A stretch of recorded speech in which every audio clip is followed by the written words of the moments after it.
What's happening, people? Happy Sunday to you all, and welcome to Sunday Night Live, where I'm delighted to be joined by a good friend of mine, a very knowledgeable person in the sport of boxing, and that's Ewan from Simbox Boxing.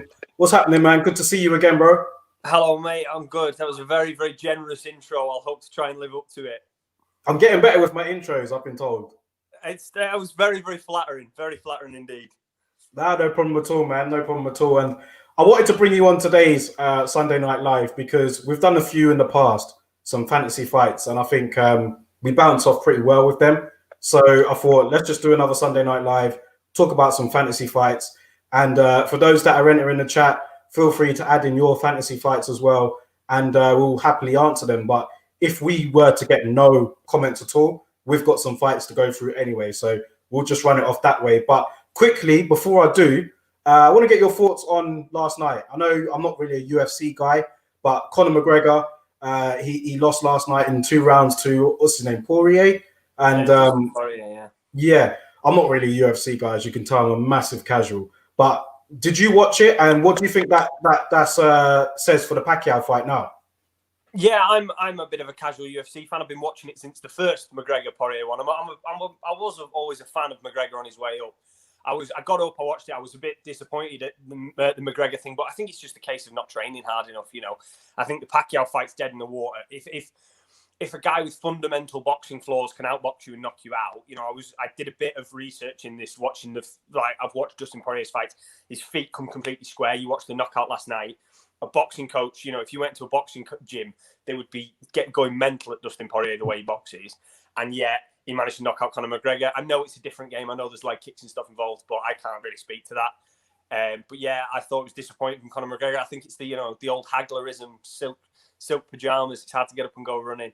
I don't think he was in right shape. I think he's a playboy now more than a boxer. Indeed. Got a comment here already. Big up Wackass, man. I don't know if this is your first or second time in the chat, but what's going on, bro? He's put Pac-Man and McGregor will happen, and he's also said it's the money. Well, you know, money is a big thing in this sport. You never know. Is that of any interest to you before we go on? No. It lasts exactly as long as Manny Pacquiao wants it to last. You could tie one hand behind his back and he's still going to win by knockout. Totally agree. Well, listen, let's move on to the fantasy fights because that's what we're here for. And the first fantasy fight that I've got, I actually did a Mythical Monday post on this a few weeks back, and it generated a lot of feedback. It was quite a popular one. So I didn't get your... Actually, I don't know if I got your response to it, but anyway, I'm going to get it on the video. And that is Canelo Alvarez against Joe Calzaghe, super middleweight. Who wins that and why? I'm going to go to you. It's such a hard one because they have some beautiful attributes, both of them, but they're polar opposites.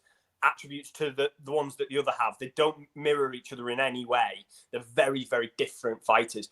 I've done a study for the Street Science for Simbox, which is also up on YouTube this week, and I went back and did kind of a more in-depth analysis of Canelo Callum Smith.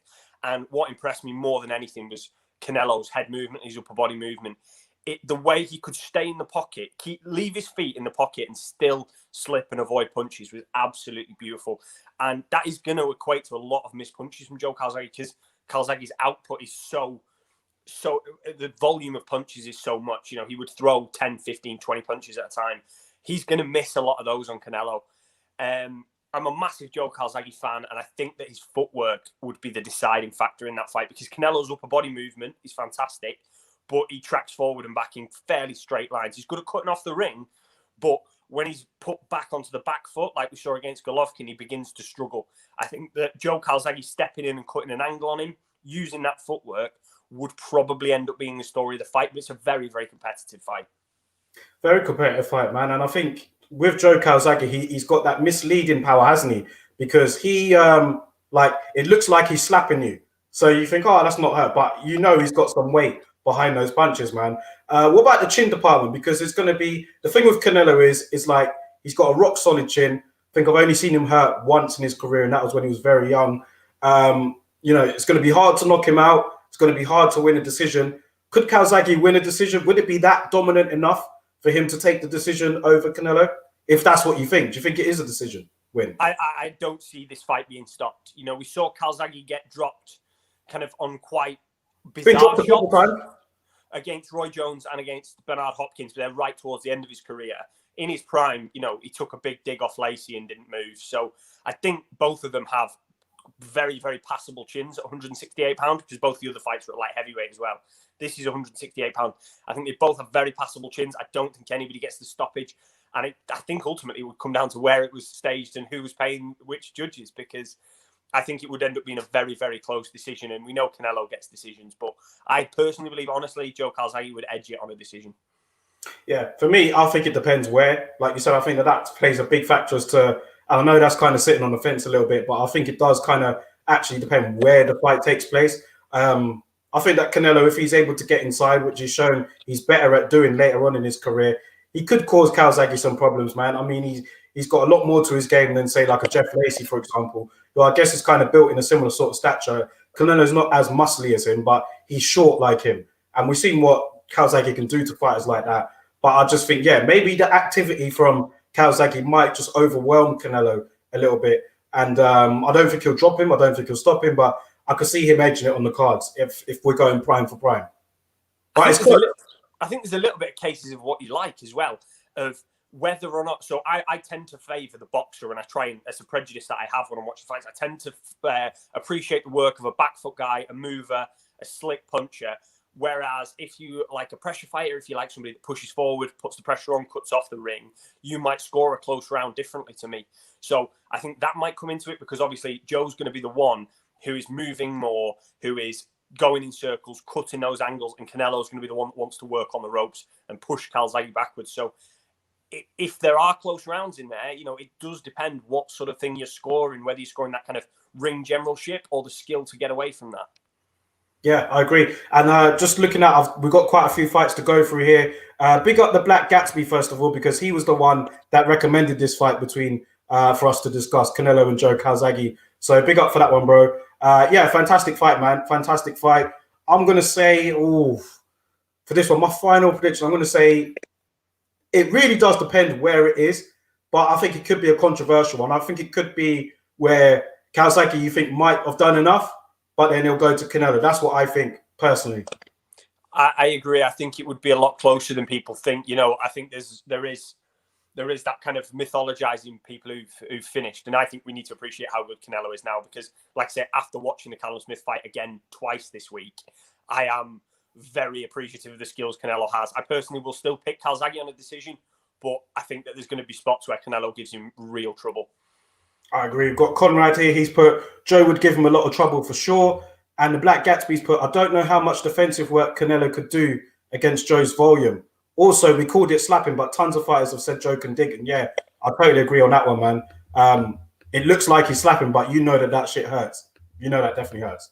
I think a lot of Joe's power as well was generated by a false sense of security. Those slapping punches, 7 or 8 of them, all right, are slaps, and they're just not kind of 10-15% power. But then one of them right in the middle is going to be a full dig. And like it'll be like pop, pop, pop, bang. And then you don't know which one's going to be the bang.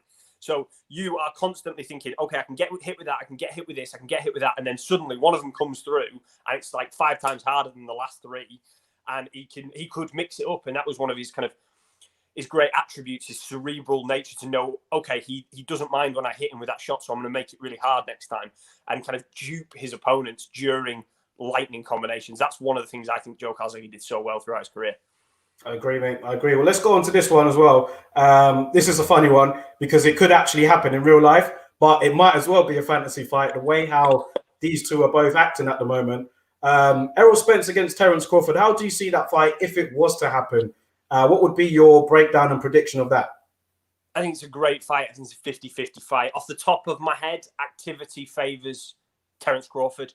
I think that Terence Crawford is more consistent in his work. Obviously, we saw Errol Spence have the car crash, the drunk driving, all of the problems he's had outside the ring.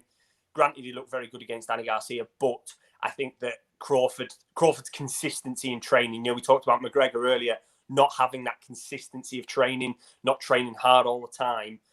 When it comes down to the millimeters that this fight's going to come down to, it's not yards or feet or inches, it's tiny, tiny measurements. It's only those little edges that are going to swing a fight like this. And I think that the consistency of Terence Crawford will pay dividends as you get into rounds 10, 11, 12.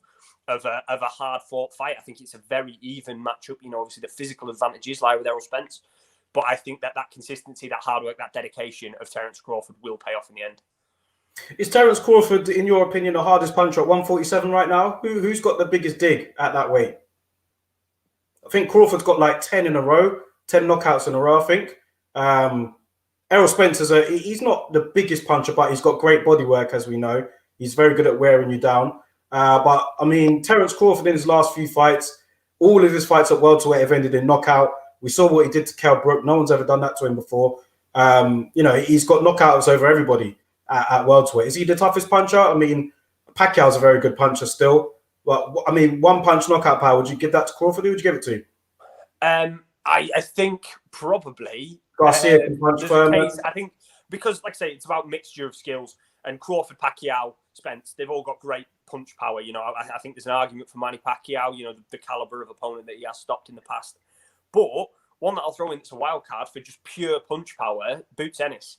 Jaron Ennis is coming up 22, 23 years of age. That boy can dig. And he's got a fantastic knockout streak. And some of his KOs are scary. Some of the way that his opponents fall when he hits them. I think Boots Ennis is a real contender for hardest puncher at welterweight at the moment. But given my thoughts on Errol Spence and Terence Crawford, man, I see it like you. It's a very good fight, first of all. I look at it in Terence Crawford's favour slightly. 55, maybe not, actually, probably 60-40 in Terence Crawford's favour now. And the reason why is that's not to take anything away from Errol Spence, but I just feel, like you said, he seems to be more in the gym more than Errol Spence. I mean, Errol Spence, since the car crash, does seem to be more dedicated. He has turned his life around, it seems, so far. But I just feel that Terence Crawford, for me, I just think he might be a bit too cute on the night. I think he can get... Errol Spence ain't got the best defense.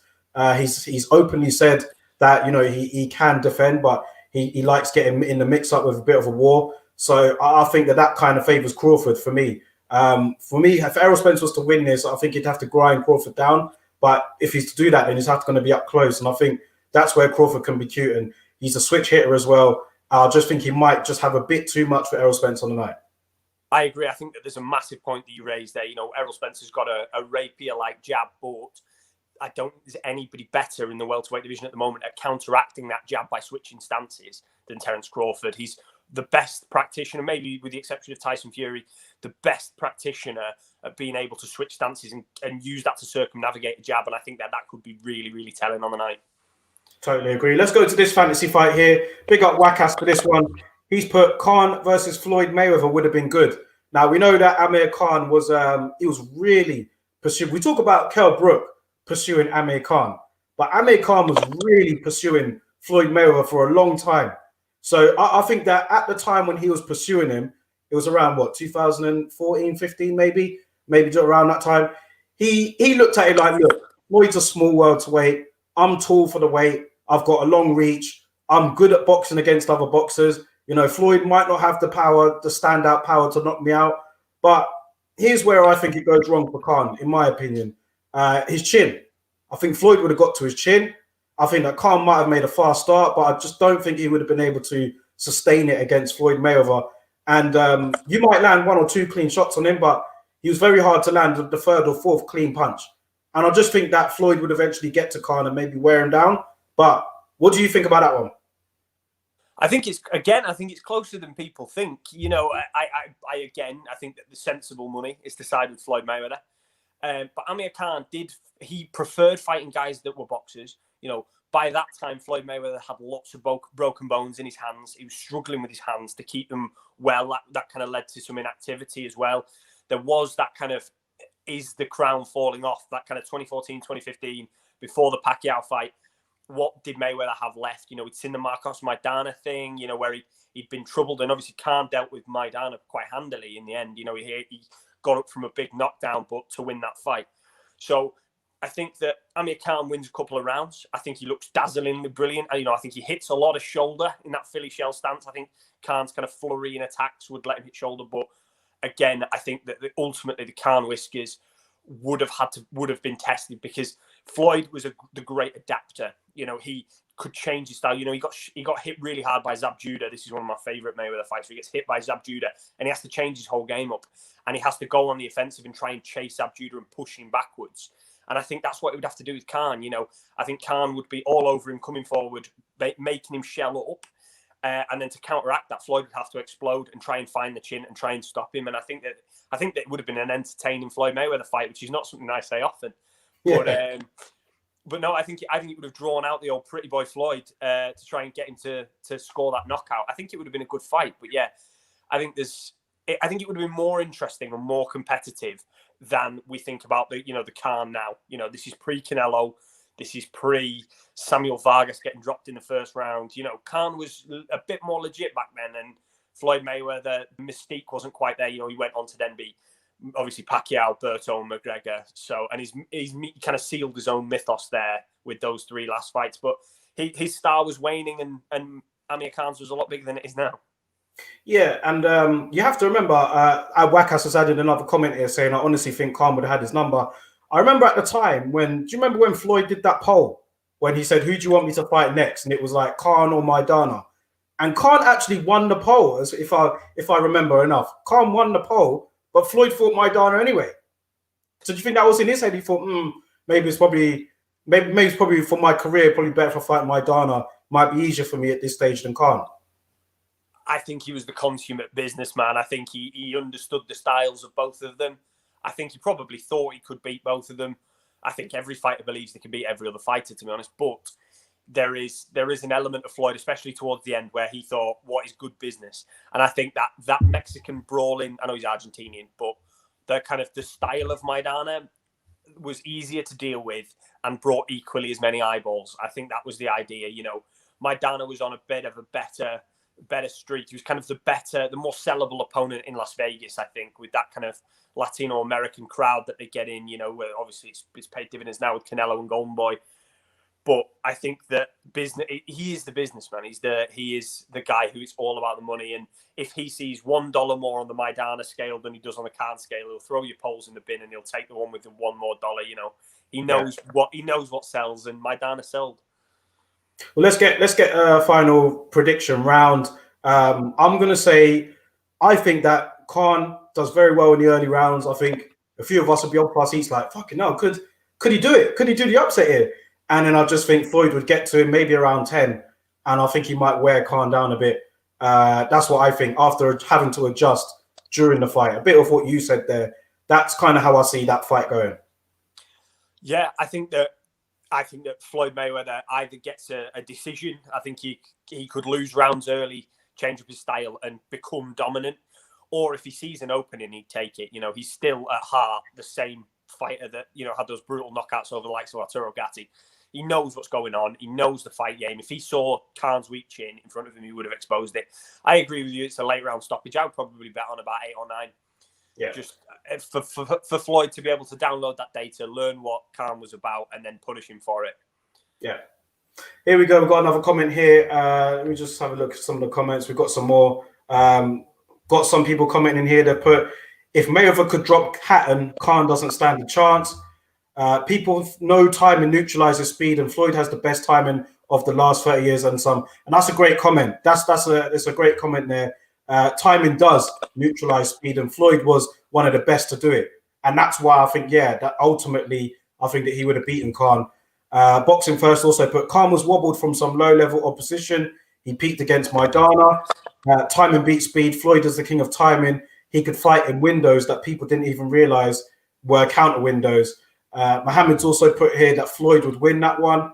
So most people are picking Floyd in that particular fight. Also, the Black Gatsby's put here, Khan had fast hands, but his feet wasn't the best. Think Floyd moves him around, makes him reach and counters him, catches him when he rushes in as well. Khan did have he did have a tendency to do that kind of rush in. Look what happened against Danny Garcia, for example. He was winning that fight up until the 4th round pretty easily. Then he got caught with that left hook. He was never the same. I think everybody's sort of echoing what we said, is that, Khan has that advantage. He has those advantages in terms of his hand speed and his pressure, but ultimately Floyd's going to be the one that learns and times and pushes and wins the fight. So I think, we're all saying variations of something very similar. Yeah. Black Gatsby's also said here, Pacquiao, I think this is referring to your comment about maybe Jaron Ennis being one of the biggest punchers in the division. Black Gatsby saying Pacquiao is explosive, but if Uwin is saying Ennis, then you have to bring up Ortiz, 16 stoppages, including Herrera.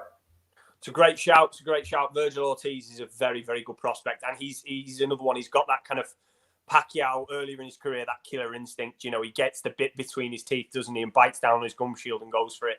I'm very impressed by Virgil Ortiz Jr. Let's talk about this fantasy matchup here then. I think we've discussed this one before, but for those that haven't seen it, a video, we did that video probably months ago now, probably. Let's bring it up again. Mike Tyson and Tyson Fury, the battle of the Tysons here.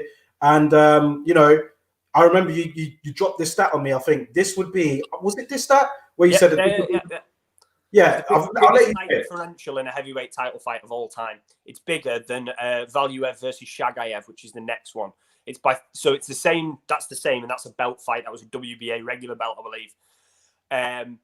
Whereas in terms of lineal heavyweight title fight, it's Dempsey and Willard, and it's much bigger than that. It's they are the two spectrums, two ends of the same spectrum at heavyweight.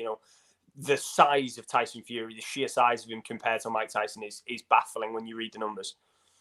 So with this particular, it's a fascinating fantasy fight, this one is, because of the height difference, first of all, and the two contrasting styles as well. Look at Mike Tyson in his prime, when he was like in his early 20s, he was like just ripping through everybody. Yeah, not all of these guys were taller than him, but obviously this height difference is something else. But with Tyson, he was able to get inside. He was able to launch his attack to the body and head, had great uppercuts. He was ferocious when he got inside, and he had great head movement himself. Mike Tyson was he didn't just ball in. He worked his way in, and he had great footwork as well. And with somebody like Tyson Fury, I can imagine that his aim would obviously be to keep Mike Tyson at a distance. Would he be able to do that for 12 rounds, do you think? No.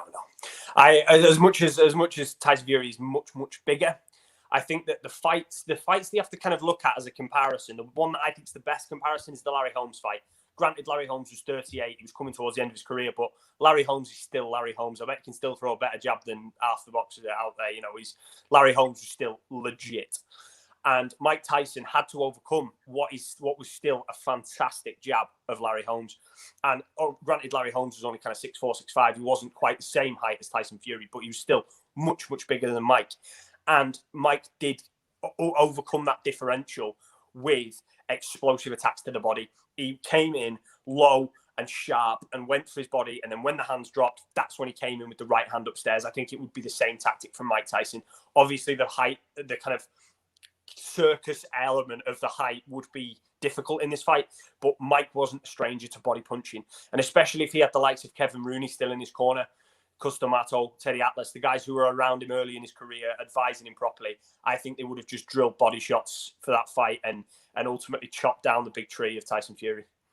An argument for Tyson Fury, you could say, is that Tyson, when did he get out of his prime? Because he lost very early on in his career to Buster Douglas in what was one of the biggest upsets in heavyweight boxing history. And, would Tyson Fury have been able to have the power to keep Mike Tyson honest? Would he have been able to make him think twice about going in? Or do you think that at that stage of his career, when he really was in his prime, it was just like nothing really could deter him? I think that post-1990 Mike Tyson loses to Tyson Fury because of the mental element, because he started to understand how to lose. He started to understand that he didn't like again, I keep bringing it back to McGregor, but, Mike Tyson became the biggest star in the world, the most recognizable face on the planet. It was like him, Muhammad Ali, and Nelson Mandela. Like, they were the three people that everyone in the world could name, in the 80s and the 90s. And then the 90s and the 2000s even. But in the early 1980s, I back Mike Tyson because of how fearless he was. He didn't understand losing. All he knew was knockouts. All he knew was brutality and striking fear into his opponents. That guy, I think, beats him. The guy that lost to Holyfield or Lewis, I don't think that guy can beat the Tyson Fury we have today. But I think that at his best, 1986, 87, 88, that guy was just a different level of destructive. I think that I placed him at number 13 in my list of all-time great heavyweights. And that is, although it sounds low, it's an enormous compliment because of the names above him. I think that Tyson Fury has a lot to do to be ranked that highly. So I'll always side with Tyson on this one, I think. Where can we see this list, first of all? Let people know where we can see your list of all-time top-ranked heavyweights. I did a countdown on Simbox. I wrote the list for the Simbox countdown. We did our top 24 heavyweights for the advent calendar count up to Christmas. Yeah. So I will publish the list if there's any sort of interest in that. I have it on my phone. Definitely, bro. Definitely. Go to some comments here.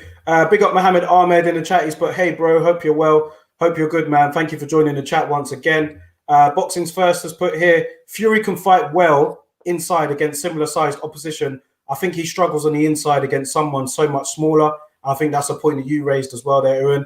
The Black Gatsby's put here, great point from Ewan, and I think the body punching is what AJ will employ against Fury. How do you see that fight then, AJ and Fury? Do you think AJ can do that? Do you think he can? No. I seriously don't. I think Anthony Joshua is a great fighter. I'm a big fan of him. I'm a big fan of him as an individual, but he does not have the skills anywhere near to trouble Tyson Fury. He exits in straight lines. He entrances in straight lines. He has a big right hand, big jab, big left hook, nice big right uppercut, but his feet get stuck in the mud when he throws. He doesn't have a dynamism of his movement. He is very Klitschko-esque. Vladimir, this is very Klitschko-esque in that he kind of has the one little bounce and then he comes in, then he throws his punches, then he does his little bounce out, but he exits in straight lines. We saw what Tyson Fury can do to upset that rhythm. He's Anthony Joshua's best performances, and when he can do like rinse and repeat the same rhythm. Jab, right hand, left hook, exit. In, jab, right hand, left hook, exit. They're the fights where he gets in that rhythm and does really well. If somebody comes in and upsets his rhythm, he doesn't like it. Andy Ruiz went at a pace that pushed his level up and he had to try and exit that level up. If somebody comes and tries to counterpunch him, backs away from him, he struggles in the same way because he drops down his work rate. Kubrat Pulev gave him trouble by dropping the work rate off. Kubrat Pulev is not nearly as good as Tyson Fury. I think that I could go on for this for hours because me and Luke on Simbox, we go on constantly about this because he thinks AJ can do it. But I personally don't see anything that Anthony Joshua does that can trouble Tyson Fury because we've seen two different versions of Tyson Fury, three different versions of Tyson Fury, where he can adapt to a problem. Whenever it has gone wrong for Anthony Joshua, he has shown an unwillingness to be able to change his game plan or an inability to change that game plan. So I personally picked Tyson Fury in quite a big way in that fight. Okay. Black Gatsby has also put, I think Fury can discourage Tyson. Now we're getting back to the fantasy fight here. So he's put, I think Fury can discourage Tyson. Keep that jab on him, lean on him, rough him up like he did Wilder. Can see him getting frustrated and dejected. The size is too much. He's got a point there, isn't he? I mean, I know we're both favouring Mike Tyson, but if Fury was to do that, like, and he was doing it on Wilder, like leaning on him, roughing him up, he did rough up Wilder quite heavily in that fight. What's to say he couldn't do it against Iron Mike? I think a post-prison Mike Tyson, that is the exact right. That is what I believe. I think I don't disagree with anything he said because I think a post-prison, a post-Peter McNeely, that Mike Tyson, he's got it spot on. I'm thinking of the Marvis Frazier, the Tyrell Biggs, the Michael Spinks Tyson. That guy was a different type of animal mentally, not just physically. I think, physically Mike Tyson got himself back in great shape, but mentally that guy was so different. That kind of dejection that we saw later on his career against the likes of Lennox Lewis, which the Black Gatsby, which is a quality name, by the way. What he mentions there, that all did come in later to Tyson's career and a completely accurate assessment. But I'm going, because it's a fantasy fight and I can pick whichever one I want, I'm picking the guy that fought Marvis Frazier because that guy was a different type of animal. Yeah, that's what we're going for, really. The best versions of both. And as of now, I have to agree with you on that one. I'll pick Mike Tyson in that one as well. Probably late, but maybe around 8 or 9, actually. But I think it would be interesting while it lasts, for sure. Yeah, I'd say 6 or 7. I think Mike Tyson didn't like staying around for too long. He certainly didn't know. Here's one that I was actually going to read to you anyway, but it appears someone's already put it in the chat. So let's have a look at this one. And it is Prince Naseem Hamed against Vasyl Lomachenko at featherweight. Now, both of these guys at their best. Like, I know a lot of people think of Naseem, they might think of the Barrera defeat, but we're thinking Naseem at his best against Lomachenko at his best. So forget about the Teofimo Lopez fight. Let's think about both of these men at their absolute best at featherweight. This one's an interesting one because we know that Lomachenko, we know what he can do in the ring. We know he's got unbelievable footwork. He creates unbelievable angles. They call him the Matrix for a reason. But Prince Naseem Hamed had one of the hardest punches I've seen at the lower weights. He was so unorthodox. He was difficult to fight. Would this have caused issues for somebody like Lomachenko, who can be unorthodox himself? But the way how Prince Naseem did it was just unreal, wasn't it? Like, how do you see this one going? I have Naseem Hamed and Sandy Sadler as interchangeable the greatest featherweight punchers of all time. Prince Naseem Hamed could hit very, very hard.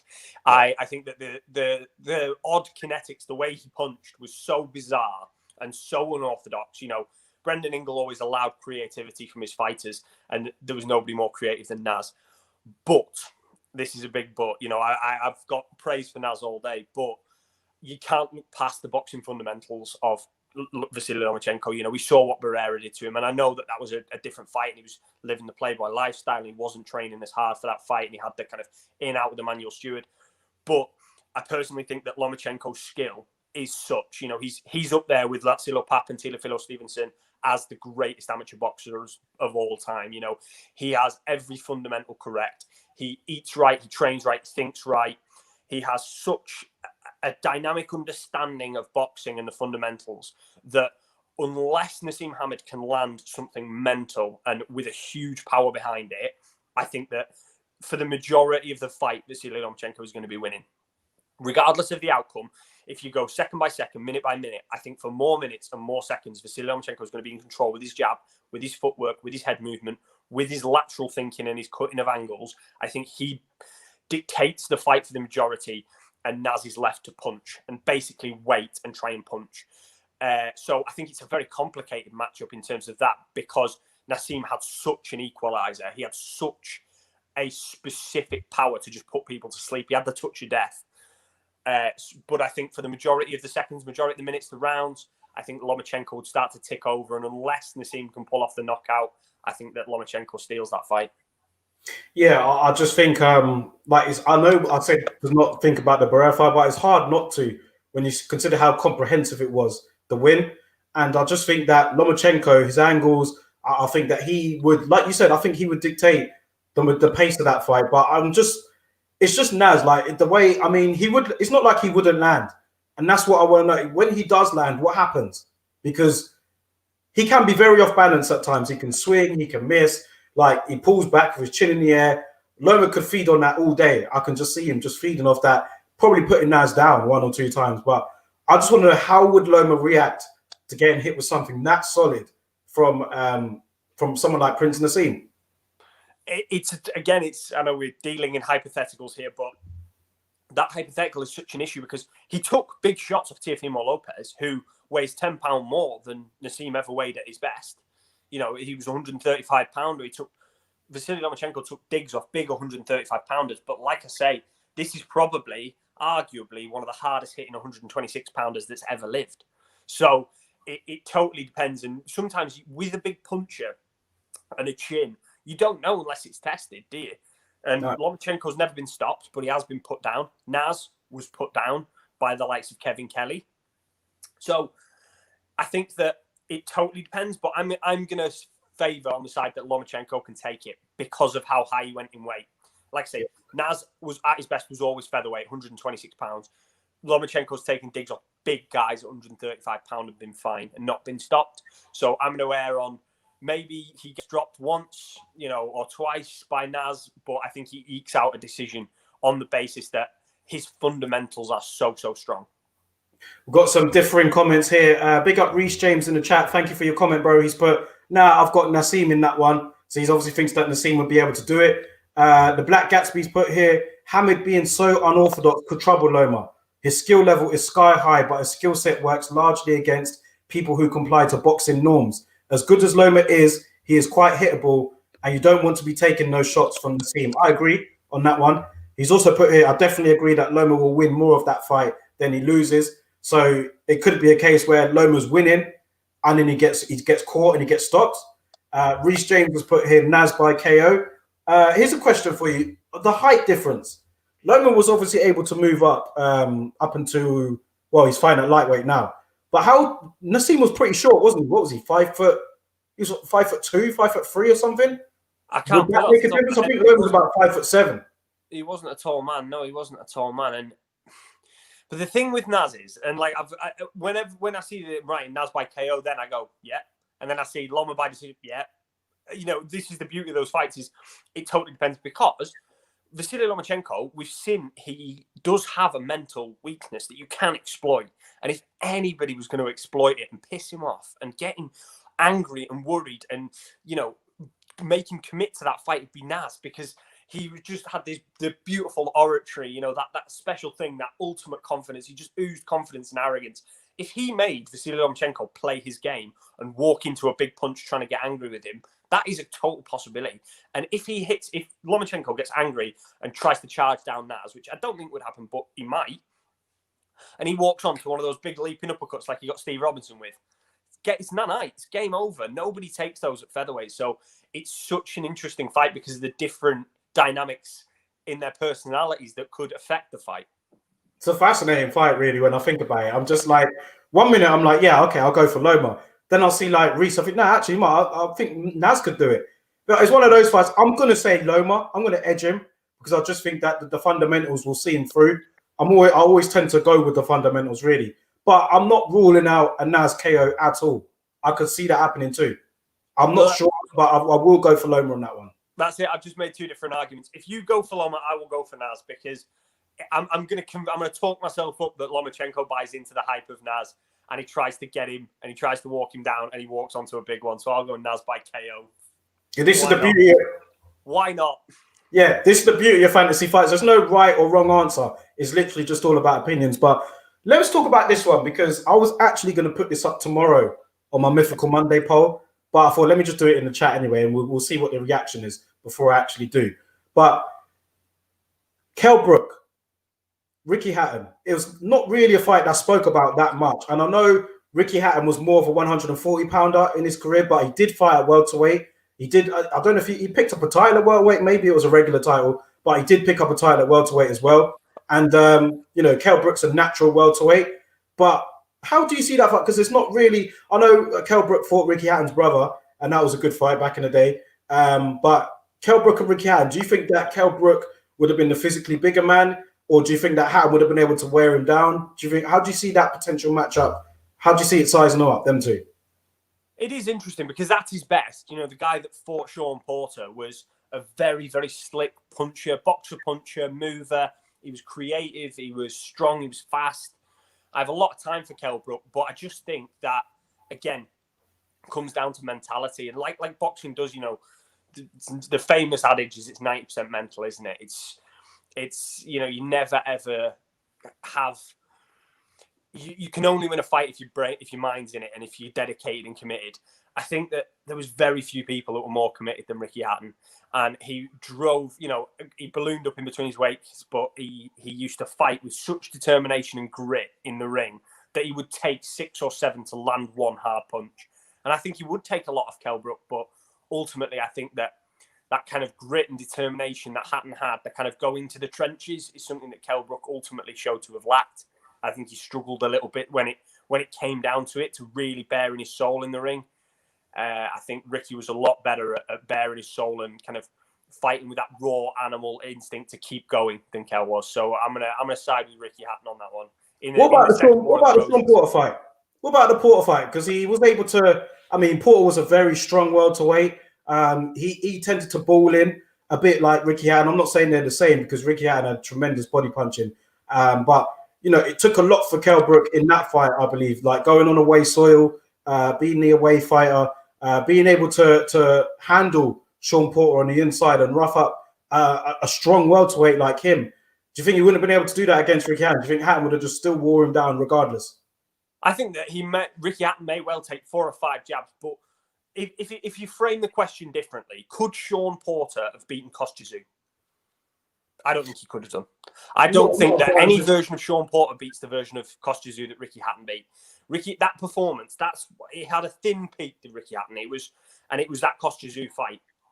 And the way he went to the trenches in that fight, and the way he pushed to win that fight, and the way he didn't mind getting a point deducted and getting the elbows and the heads and that kind of real brutal back and forth in the trenches fight with Kostya. I think that that would have ultimately worn out. You know, Kostya was a great boxer puncher the way Kell was, but he was probably a better boxer puncher than Kell was, in all honesty. So I think that the way Ricky is willing to put his own health on the line and fight that way and put that pressure on and drag the arms down and dig to the body and have that battle with the head and, you know, really just that kind of dirty, horrible, on the ropes kind of boxing, I think that would have ultimately paid dividends for Ricky. I tend to agree. I favour Ricky as well. I think that there is a real danger for Hatton in this fight because one thing about him is that he marks up. He does tend to cut, and I know we spoke about that before as well, about his cuts. But I think that Brook in the early rounds would be particularly sharp, and I think that may cause Hatton some issues there. But I think down the trenches, if I'm going to put money on someone to get out of those trenches, I'm going to have to go with Ricky. I think that Ricky would ride it out, and I think that he'd wear Brook down. I think it'd be a great fight. I think it could be similar to actually Kell Brook against Errol Spence. I think it could be similar to that. And we've got a comment here from Boxing's First. He's put, to out-trench Tszyu was amazing, even at that stage.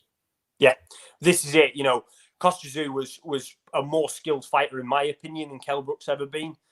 And even though it was towards the end of his career, Kostya Tszyu, to kind of out-battle somebody that talented, which is what Ricky did, he wasn't more skilled than Kostya Tszyu that night, but he just wanted it more. He had more desire, more determination, more will to win than Kostya Tszyu had. And I think that would ultimately be the kind of defining factor in this fight.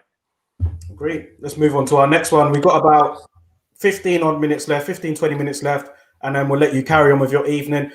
Big up Mohammed Ahmed in the chat here. He's put, I always liked finesse fighters. Tell me what you think of Sugar Ray Leonard against Pernell Whitaker. Now, he's put here, I was just about to say it, but he's put here, maybe they ain't the same size, but both have fought at welterweight. So, Ewan, give me your thoughts on that particular fight. Sugar Ray, I haven't really heard this one much before, but Sugar Ray Leonard and Pernell Whitaker. It's two of the most, the finesse fighters is the correct term. You know, they were both some of the most kind of intricate fighters of their era. I personally like Sugar Ray Leonard at welterweight.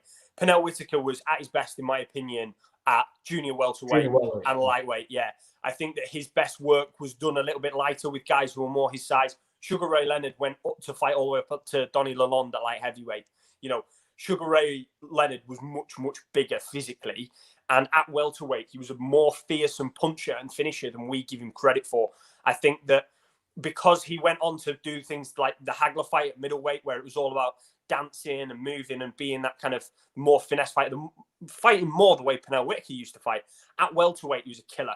You know, the way he got to Benitez, to Hearns, to Duran in the second fight even. You know, that guy was a killer finisher who was accurate, fast, determined, and could outbox you, but he could also outslug you. You know, you watch the Davey Boy Green fight. He is one of the fastest, he's one of the most, he's got that Joe Louis thing of, I am going to end this fight now, and there is nothing you can do about it. If he got it in his mind that it was over, it was over. And I think that the finishing instinct, although Pernell's head movement was amazing, I think Sugar Ray Leonard's speed and being able to track for that finish and follow you in when you're hurt, I think that would tell. And I think that ultimately Ray Leonard wins by stoppage. Before we move on to our next one, Pernell Whitaker, who's the best defensive fighter in your eyes that you've seen? Who would you say is the best defensive fighter? Willie Pep. Willie Pep. Absolutely. You know, will Pernell Whitaker rank up there? Because I know Willie Pep was definitely one of them. But will Pernell Whitaker be up there? Yeah, definitely. He's definitely top 10 without a shadow of a doubt. You know, Pernell Whitaker was a fantastic defensive fighter. But yeah, I personally have Willie Pep as number one. And I think sometimes the defense of offensive fighters is overlooked. The way that Henry Armstrong was able to defend himself against big punchers, guys who were much bigger than he was, while attacking them and while pushing them and putting them under pressure. It wasn't the flashy down on the floor head movement of someone like Whitaker, but the nuances. You know, Duran at lightweight falls in the same category. That he was a pressure fighter, but he was so nuanced in his own defense that he was very rarely hit. And it wasn't the traditional defense we look at now, the Mayweather, the pull counters and things, but intelligently defending yourself and not taking any punishment. Guys like that have to be in the conversation as well. Yeah, unbelievable. Yeah, for sure. Let's look at this one here. The Black Gatsby's put Miguel Cotto and Ricky Hatton. Now, this is a fantastic fight. And I'll start before going on to you, Ewan. But with this particular fight, I don't know what weight you're thinking about, the Black Gatsby, but I think that it matters, because I think depending on the weight difference is who I pick to win the fight. If this fight took place at 140, I'd go with Ricky Hatton. I think he's stronger. I think he'd be able to break down the weight drain Cotto, who struggled to make 140, and I think his better years were further up. But I would go for Ricky Hatton at 140. I'll go for Cotto at 147. Both would be great fights either way, but I just think that Cotto would probably do more damage to Ricky Hatton at 147 pounds. He was a beast at welterweight in his prime, but I think at 140, I think the other way around. I think that Ricky Hatton would kind of do a zoo on him. You know what he did to Zoo, he could do the same sort of thing to Cotto. But yeah, it really does depend on the weight for me. I don't know about you, Ewan. I'm going to sound like a broken record because I just completely agree. Yeah, I think that Ricky Hatton at 140 pounds was an animal. He couldn't be denied at his best. And I think that Cotto, yeah, like I say, struggled to get down to the weight. He wasn't as filled out as strong physically at that weight, and I think Ricky would have been able to bully him. But you know, we move up to welterweight, and then Cotto obviously went on to fight at middleweight and junior middleweight as well. I think he's much stronger the heavier the weight goes, and I think that Cotto takes it if we go heavier. But yeah, 140, I'll still back Ricky to win that one. Yeah, I'll say 140 Ricky Hatton, 147 Miguel Cotto for me. Here's a good fantasy fight here, and I'm going to go back to my list. And this would have been a fantastic fight, bro. And it's just a shame the way how, you know, one person in this fight, his career has just been on the ascendancy. He's still active today. And the other one ended tragically. And I'm talking about Manny Pacquiao and Edwin Valero. This fight here would have been an unbelievable shootout between these two guys. Valero was, you know, knockout. Like, I can't remember how many knockouts were. I think they were all in the first round. Not all in the first round, but every fight was by knockout. 16 in a row, first round knockouts. Yeah, some crazy stat like that. And he was on the brink of superstardom. He had it all. And, you know, the way how it all ended up for him was just tragic, you know, ended his life. And, you know, he lived on the wild side. Whereas Manny Pacquiao has, you know, ascended to the top of the top, as high as you can go. And I just think at lightweight, if these two were to meet, it would have been a fantastic shootout, man, because both of them have got the ability to just end the fight just like that. Both of them are quick. Both of them are fast sharpshooters. How would you have seen this one going? It just would have been one of the most exciting fights I can imagine in my time.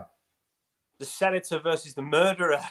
Yeah. There just couldn't be more contrasting characters out of the ring, but compatible characters in the ring. You know, they were both, they weren't gun shy. They went for it. They had no regard for their own defense a lot of the time. It was about output. It was about power. I agree. I think it's a total shootout. I think that Manny Pacquiao had better fundamentals, but Valero was more powerful. So in a similar vein to the Lomachenko-Hamed conversation we had earlier, I think that Manny Pacquiao was a more nuanced boxer. He was better at his entrances and exits. I think that his work on the angles on the inside, being able to switch his feet while he's punching, I think that would have really caused Valero trouble.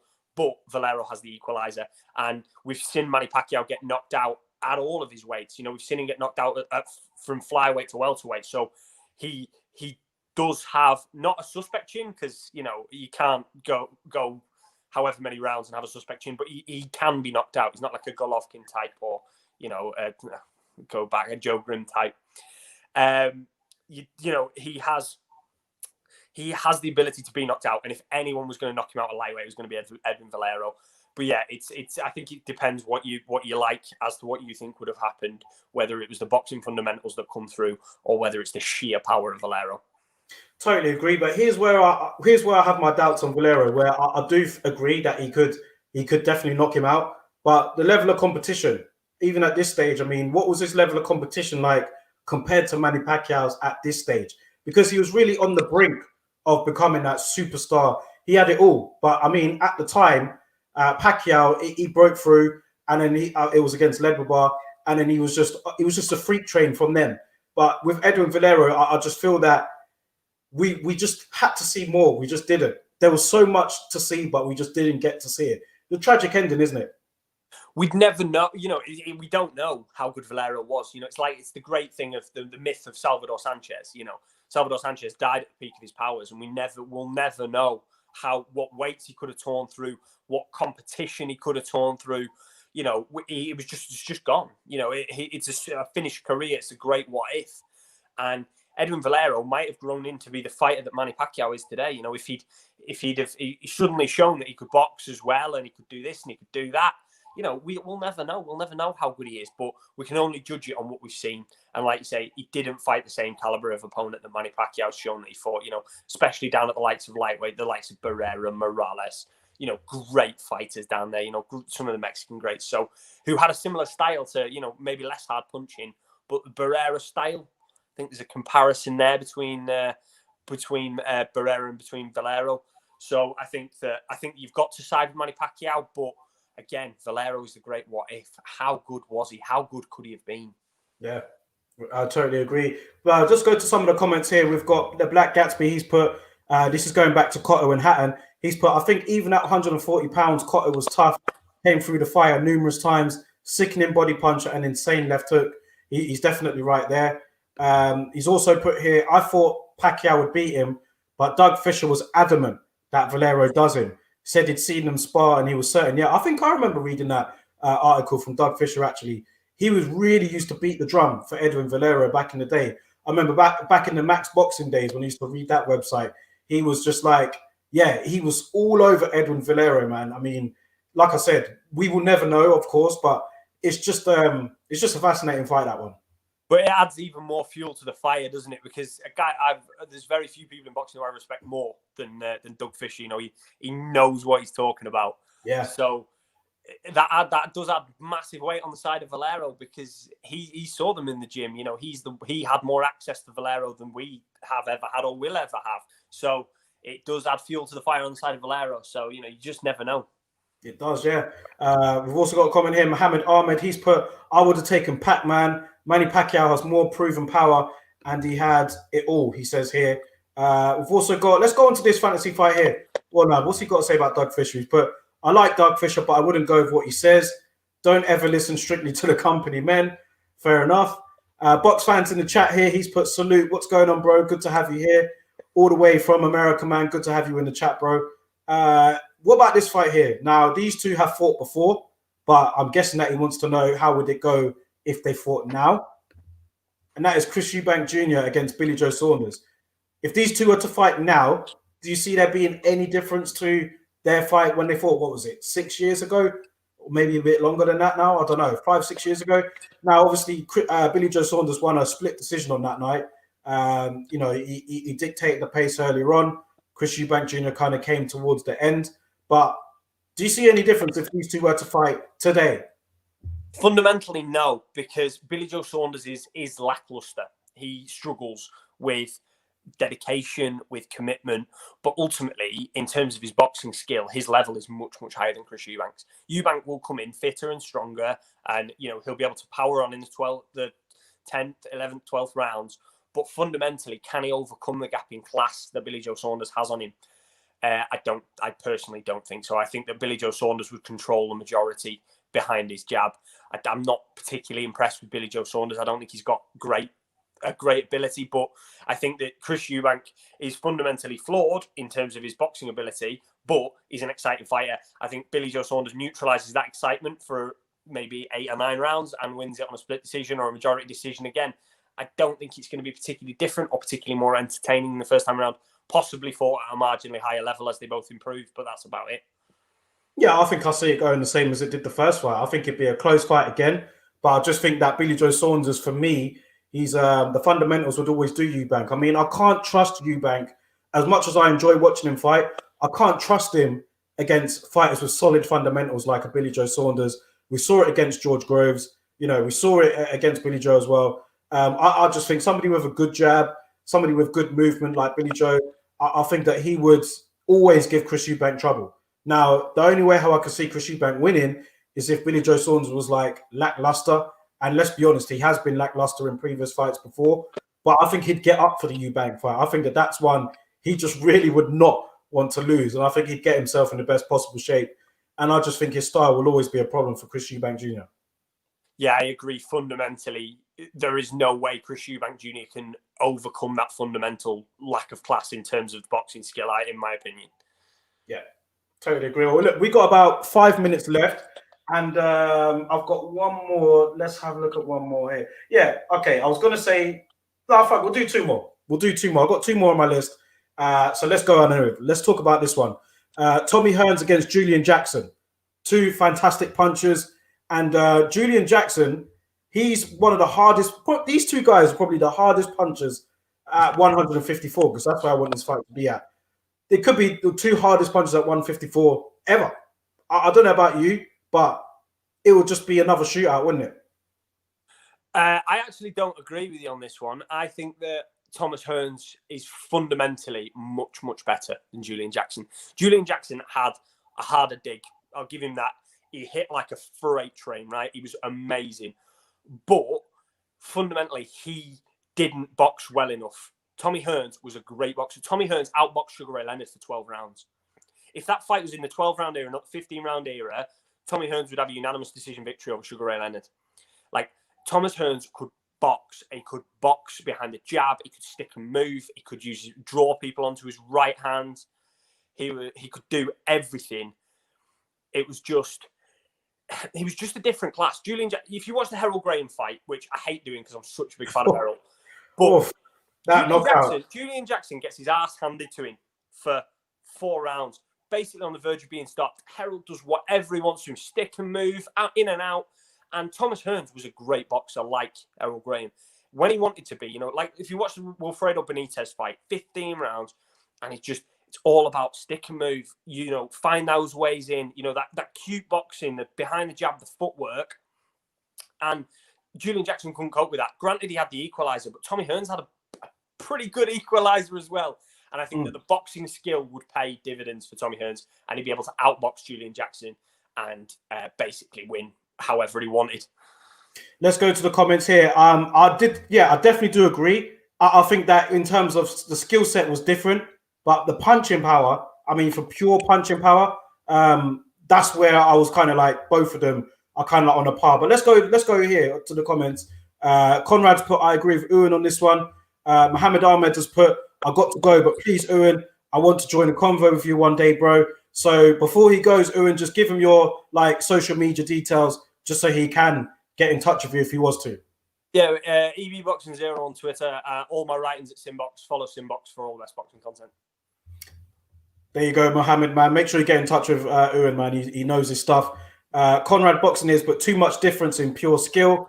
Mohammed's also put here, Graham is so underrated. And the Black Gatsby's put, I agree. He picks him with the jab, whips that hook to the head and body, and walks him onto a right hand. I agree. I agree. But with just the power of Julian Jackson, man, would he? And let's talk about the chins. Let's talk about the chins, because who kind of edges that department for you? Thomas Hearns, better chin.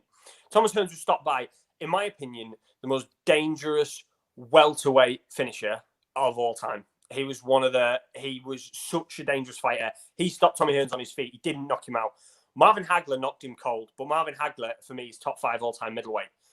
And then he got stopped by Iran the Blade Barkley later on in his career. Barkley was a monstrous puncher, and he struggled in terms of Barkley's style, but he was past his best then. At his best, he got stopped on his feet by Sugar Ray Leonard, who is incredible, and Marvin Hagler, who again is incredible. It's not a questionable chin. He fought guys like Duran, who couldn't hold a candle to him. Duran didn't trouble him one bit in terms of punching power, and Duran could whack.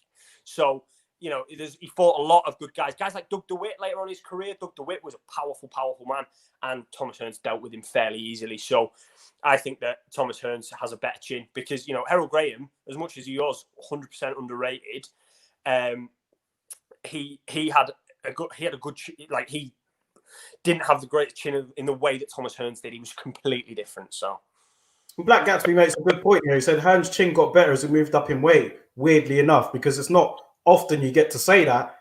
And then he said he didn't get stopped above middleweight, went all the way out. What did he got to? Light heavyweight? Or was it, didn't go all the way up. Cruiserweight. He got cruiserweight. Cruiserweight.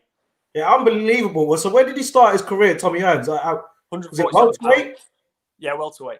And then he moved. It's unbelievable, all the way up to cruiserweight, man. Some fighter, special individual.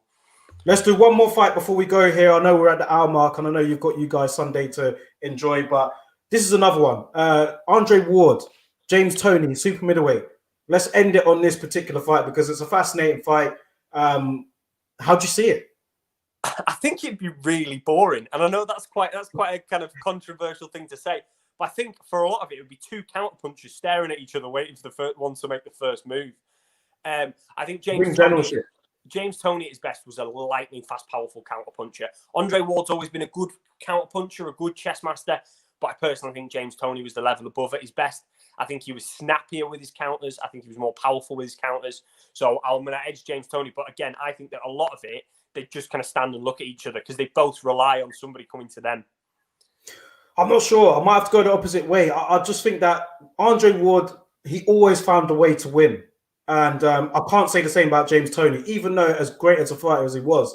I just think that maybe Andre Ward, look, the dedication that he had, I think he had that more than James Toney. And, Andre Ward in his career, he hadn't lost a fight since he was, 12, 13 years old? I think that was his last defeat. So I just think when it gets down to it, he finds a way to win. And that's what defines like a truly great fighter.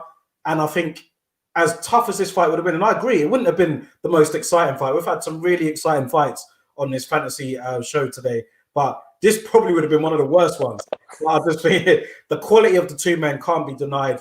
I'm going to edge Andre Ward. I'm going to say Andre Ward on a close decision. I know you're going to go the other way, but I'll go James Toney on a close decision. But again, it's one of those things that it might not have been very exciting, but it will be fought at such a high level. Like it would just be like I could watch Gary Kasparov play chess and I just wouldn't understand what was going on. I think it might be a bit like that. It's not really a spectator sport, but these guys are doing things that I can't fathom. I think they would have been really, really at a high level. It's funny that I actually we have this fight in mind actually because Andre Ward and James Toney were both on the ballot for the Hall of Fame. They're just gone. Andre Ward just about secured that over James Toney. Do you agree with that? Do you agree with the three people that made the first ballot? They were Floyd Mayweather, Vladimir Klitschko, and Andre Ward. Quite a host of names missed out on there. In particular, Miguel Cotto and James Toney. Do you agree with those three, or would you have had it different? I would have had different. I have a bit more of a different view on the Hall of Fame. You know, nobody is ever going to deny that Floyd Mayweather deserves his place in the Hall of Fame, but he retired in 2015. I think there's guys from the 70s, 80s, 90s who have been left out for a long time and haven't had their chance, despite being retired 10, 20 years, had their time to be in the Hall of Fame. You know, guys like Chris Eubanks Jr., not Chris Eubanks Jr., Chris Eubanks Sr., who paid his dues, who had the hard fights, who'd had 19 world title defenses. You know, he was a real stalwart of boxing. Was he more talented than Floyd Mayweather Jr.? No. But does he deserve to be in the Hall of Fame? Yes. I think that we should go chronologically through it. And so guys who've retired really recently, like Klitschko, Ward, Mayweather, I think their time will come. I think guys who have paid their dues from further away, that's my view on the Hall of Fame anyway. But there is no denying that all three of those guys deserve a place in the Hall of Fame. I would have just done it in 5 years' time or 10 years' time. Do you know what I mean? So I understand why, but I think leaving a guy like James Toney out is a really hard decision to make because he was such a stalwart for so long and he has been retired for so long as well. So I think James Toney was the main glaring omission. But yeah, I think I just take a little bit of a different view on it. But yeah, no, it's a good view to take, to be fair, because you make a lot of good points there. You actually do. But if people are very free to disagree with me, and like, why on earth does Floyd Mayweather not deserve to be a first ballot Hall of Famer? I can't disagree. So it's just personal preference, I think. Yeah. Well, listen, man, we'll wrap it up there, man. It's been a great show. That hour literally flew by, Ewan. It flew by, as it always is when I talk to you about boxing, man. I feel like we could just talk about it for hours. So much to catch up on. And listen, I want to thank everybody in the chat. Thank you to all for offering your fantasy fight for us to talk on. And thank you all for offering your comments as well, man. We'll definitely do more of these. And just before we leave, we'll put Black Gatsby. He's put, I can't pick. I think it's the highest level chess match. And I have to agree, it's a great fight.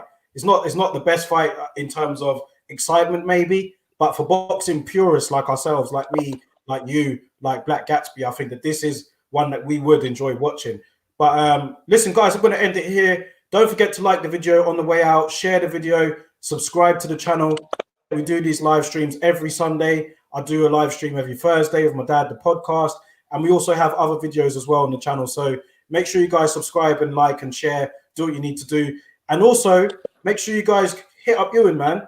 He's on Twitter. He's active on there. He's also writes for Simbox Boxing. That's a great Instagram account. They've got a great channel as well. Ewan, do you want to close out with any words?